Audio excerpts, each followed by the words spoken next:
I just always find it interesting for coaches that win that have star players. We automatically debase their coaching resume. Like I said about the MVP. We say, oh, you got Aaron Rodgers, so managing Aaron Rodgers or managing all the pieces around Aaron Rodgers is not a difficult job because anybody can do it. Max, I can throw you in there and you can manage Aaron Rodgers. Mike McCarthy couldn't at the end. Get the hell out of here. You know how hard it is to manage some of the best players to ever play? You can even make a case that sometimes it's even more challenging. What to about manage that, those players. Key? That's a good counter. It's a good counter. It's a big, like, not everyone can get that under control. Try to go in and manage Aaron Rodgers. Jay. Yes. Top 3 coach, stop. Well, no one's arguing that. Why do you keep bringing? I never said he was a top 3 coach. I'm not Dan Orlovsky. Well, you certainly don't look like that. Definitely The not. conversation isn't whether or not he's a good coach. The conversation is if he's a top 3 coach. He's not. And he's not. No one's saying And he's no not saying ahead of Mike Tomlin. He's not ahead of Harbaugh. Agree with that. He's not ahead of Bruce Arians. He's not ahead of Sean Payton. So the question then became, where is he? I said he's 15 because I don't have him ahead of Sean Payton. And as bad as Pete Carroll is, I don't have him ahead of Pete Carroll. But I just want to set this up for a second. We agree. We agree with everything you just said, Key. At least I do. I think Jay does. I think the consensus is that's right. They're putting him ahead of Tomlin after 2 seasons.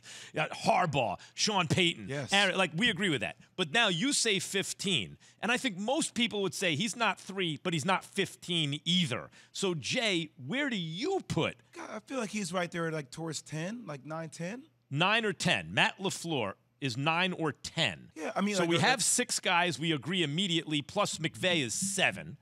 Give me a couple other names that are ahead of him. I was going to say he's different because Ron Rivera is more of a defensive-minded coach, but he still has to manage the game a certain way in his style and his philosophy. Yeah. If he was an in-game decision that needed to be made, is he a better in-game decision coach than a Ron Rivera? Mike Vrabel? Would you put Mike Vrabel? You know, you got Vrabel. I mean, there's some guys that's out there. You sit there and you go, is LaFleur better than Vrabel? Well, we don't have definitive. Like, here's the problem with LaFleur. He has a very short Did you track say record. Matt Nagy? Stefanski. Kevin Stefanski. I mean, he won with the Browns. Like, he's got to be top 10 just for winning with the Browns. They were loaded, except for at quarterback where they were solid. But let me just say this. LaFleur has a very short, shallow track record as a head coach. In addition to that, he has Aaron Rodgers in a weak division. All those things are true. And so, but to me, Key, that doesn't necessarily mean he's not a top 10 coach. It just means it's hard to prove that he is. So what do you see in him from someone who's analyzing the actual coaching that would make you think, nah, he's not top 10? Well, 15 is not, being in the top 15 is not a bad thing, man. There's 32 teams. Yep. There's 32 teams. And let's be real about it. The thing that people will hold, and we all will hold until we see something different against Matt LaFleur, is the fact that he took the ball out of Aaron Rodgers' hands. So, look, until that becomes cemented, until we see the next evolution or iteration of that, like, people won't give him the credit, which, I mean, that's fine. It's right there on the verge. And you say, well, anybody can coach Aaron Rodgers is what I say. Because anybody can be successful if you know what you're doing and you have a talented quarterback. All teams that are good have talented quarterbacks. Nobody's good that got a bad quarterback. Nobody. Yeah. See, the thing that... Not one team. The thing where you and Dan are diverging, I think. I mean, obviously, no one thinks he's 3, but... Well, Dan did. Well, right, other than Dan. But we're short track record, great quarterback, weak division. He hasn't proven anything yet to be in the top 3, obviously, right? So then it comes down to, but you also can't hold against him that he's been to 2 NFC championship games in his first 2 years.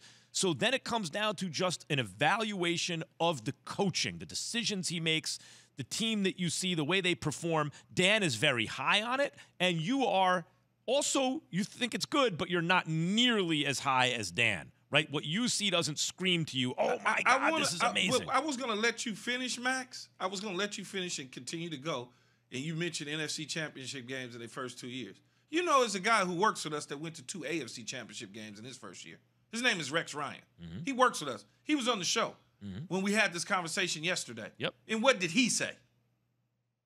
That he... Well, but he said he's not a top 3 coach. But once again, I think we're all in agreement on that. Yeah, we are in agreement on that. But then when you start to go down the list and you think about the coaches behind Bill Belichick and behind Sean Payton, Or are you going to hire him before you hire Sean McVay?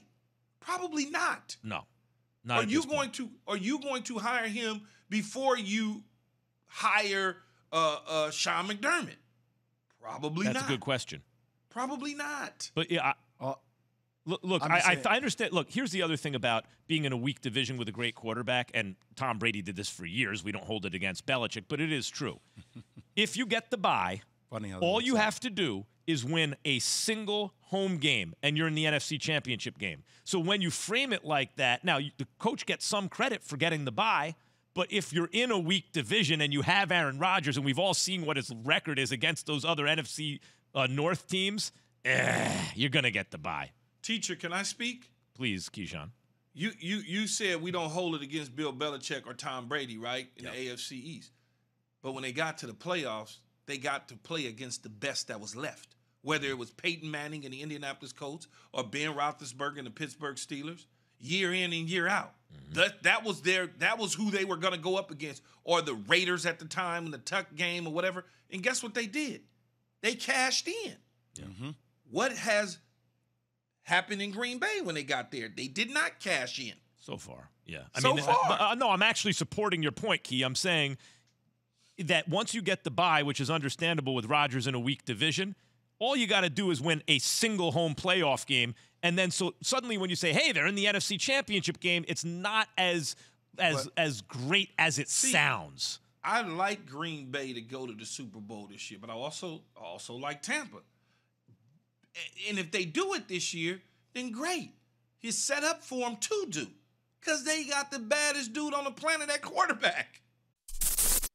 Thanks for watching ESPN on YouTube. For live streaming sports and premium content, subscribe to ESPN+.